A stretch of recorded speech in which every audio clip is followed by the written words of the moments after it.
guys! Welcome back sa aking channel. So sa video na to, isi-share ko sa inyo kung ano nga ba ang pinagkaiba ng Shein at Temu at kung saan nga ba mas maganda umorder. Kaya naman kung interesado kayong malaman, tara na't umpisahan na natin. So first ay sa Shein muna tayo. So sa Shein ay usually kapag o-order nga tayo dito ng mga kitchenware ay meron naman tayong makikita dito na mga para sa kusina. Which is, meron din ito kay Temu. So, ito yung isa sa pagkakaparehas nila. Yung sa kusina ay halos parehas lang sila na meron kayong makikita dito. And then next, kung ikaw naman ay isang Muslim at gusto mo ng abaya o di kaya yung pantaklob sa buhok, ay meron din dito sa Shein at meron din doon sa Temu. So, yun yung pangalawang pagkakahawig nila or pagkakaparehas nila. Okay, so dito naman tayo sa differences nila or yung mga pinagkaiba nila. So dito nga sa Shein ay madalas kapag umu-order nga ako ng mga damit ay kadalasan meron silang available na color na marami. Like for example, kung ano talaga yung gusto mo na kulay ay halos nandito dahil sobrang dami nilang available na colors. Madalang lang or minsan lang yung wala. Unlike doon sa Temu, kapag umorder ka doon, madalas kung ano lang yung nasa display picture ay yun lang yung available na color. Maliban lang doon sa maramihan. Pero dito kay Shein ay halos lahat nga ng available na color ay meron sila. Kagaya na lang itong sa damit ng pangbata.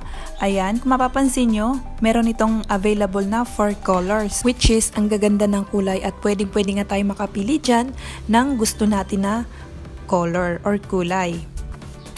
So yan yung pangunahin na nakikita ko na differences nila or pinagkaiba ng Shein at Temu. So dito na tayo sa pangalawang difference nila. So dito nga sa Shein, kapag nag-search nga rin tayo dito ng for example, slides or yung padulasan ng bata. Ayan. So, ang lumalabas ay itong mga slippers. Ayan. Hindi lumabas yung padulasan or yung slides na pambata. So, ibig sabihin lang nun ay wala si Shein ng ganon. So, yun yung pangalawang differences ng Temu at Shein. And then next ay, for example, itong table in chair. Yung, for example, saan gumagawa ng homework yung ating mga anak. Okay, so yun yung isinerts ko dito.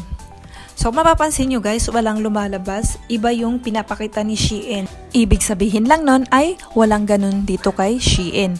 So, yan yung mga nakikita kong mga pinagkaiba nila or mga differences nila. Pero dito nga kay Shein ay marami nga rin itong ino-offer na coupons kapag kayo ay bumili. And then, nakakaipon din tayo dito points na pwede natin gamitin kapag tayo ay nag-check out na para tayo ay maka-discount. Okay? So, lahat ng nabanggit ay yun yung mga nakikita kong pinagkaiba ni Temu at ni Shein. So, ngayon dito naman tayo kay Temu. Tingnan naman natin kung ano ang meron dito kay Temu na wala kay Shein at kung ano ang wala dito kay Temu na meron kay Shein. Okay, so ayan, dito na nga tayo kay Temu. So dito nga kay Temu ay pagbukas nga natin ng app ay meron na tayo agad or meron na agad bubungad sa atin na pa-discount. Ayan. So nasa sa inyo na yan kung i-click nyo or i-skip nyo. So sa akin ay i-skip ko na nga muna ito. Ayan, so dito nga kay Temu ay kapag nag-search tayo or ang bibili natin for example is damit ng pangbata ay ayan, ganito yung makikita natin. So, ang pangunahin na nakikita kong pinagkaiba nila ni Shein ay itong damit ng mga pangbata. So, dito nga sa Temu ay kapag nga meron silang iba't ibang kulay ay usually kailangan mo siyang bilhin lahat. Kagaya na nga lang itong terno na short tsaka sando. So, kailangan bilhin mo to lahat para magkaroon ka ng iba't ibang kulay. Although, meron naman talaga silang tig-isang piraso.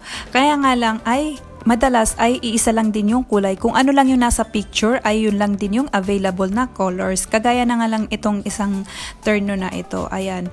For example, gusto ko dito is red or kaya black. Ayan. So, wala tayong makikitang available na ibang color dito. Ayan. And then, ito naman isa. Tingnan natin kung meron. Ayan. Gaya nito. Ayan. So, for example, ang gusto natin dito is white. Ayan. So, kung mapapansin nyo, wala talagang available. Ayan. Mas marami talaga yung walang available na colors. At gaya nga ng sabi ko, ayan, meron kayong makikitang iba't ibang kulay na damit. Kaya nga lang ay kailangan nyo nga siyang bilhin kasi para siyang isang set or isang pack. Ganyan.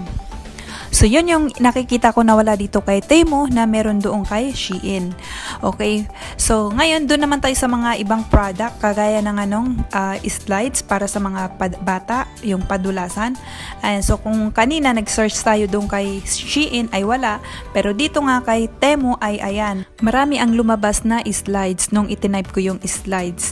So ito yung meron kay Temu na wala naman kay Shein. Bukod dyan ay marami pa ngang ibang product na meron dito kay Temu na wala nga doon kay Shein. Kagaya na nga lang itong swing chair. Ayan, kung mapapansin nyo, pati ito ay meron dito nga kay Temu. So kung product lang ang pag-uusapan ay mas marami nga tayong mabibili dito kay Temu compared doon kay Shein dahil halos lahat ay nandito nga, ultimo mga mesa, upuan at kung ano-ano pang product na kailangan natin or gusto mong hanapin dito nga kay Temu. Pero take note lang guys na kapag nga mabibigat yung mga in-order natin dito kay Temu ay asahan nyo na medyo matagal ito dumating. Yung iba ay inabot pa ng 30 days bago ito dumating sa atin or bago natin matanggap dahil nga sa barko ito idinadaan or ipinapadala dahil nga sa bigat nito.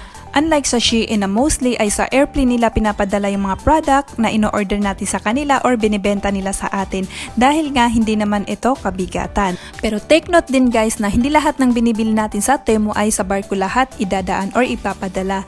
Yung magagaan na item ay sa airplane pa rin nila ipinapadala, okay? So yun yung difference ng dalawang app na to. So sa dalawang app na to, ang masasuggest ko lang sa inyo ay kung more product lang din ang hanap nyo ay dito nga kayo kay Temu. Pero kung more on fashion naman yung hanap nyo ay dito na nga kayo kay Shein. Kasi mas marami silang available na sizes and colors. Pero ako, parehas ako umorder sa dalawang app na to. At sa Temu nga ay medyo marami-rami na rin akong na-order gamit nga sa bahay at okay naman. At ganun din sa Shein. Sa Shein naman ay sa mga damit nga at mga sapatos. Okay, so I hope ay na-inspire ka sa video natin for today. Please give it a thumbs up kung nagustuhan nyo and subscribe sa aking channel para updated kayo sa iba ko pang i-upload ng mga video dito sa aking channel. Thanks so much for watching!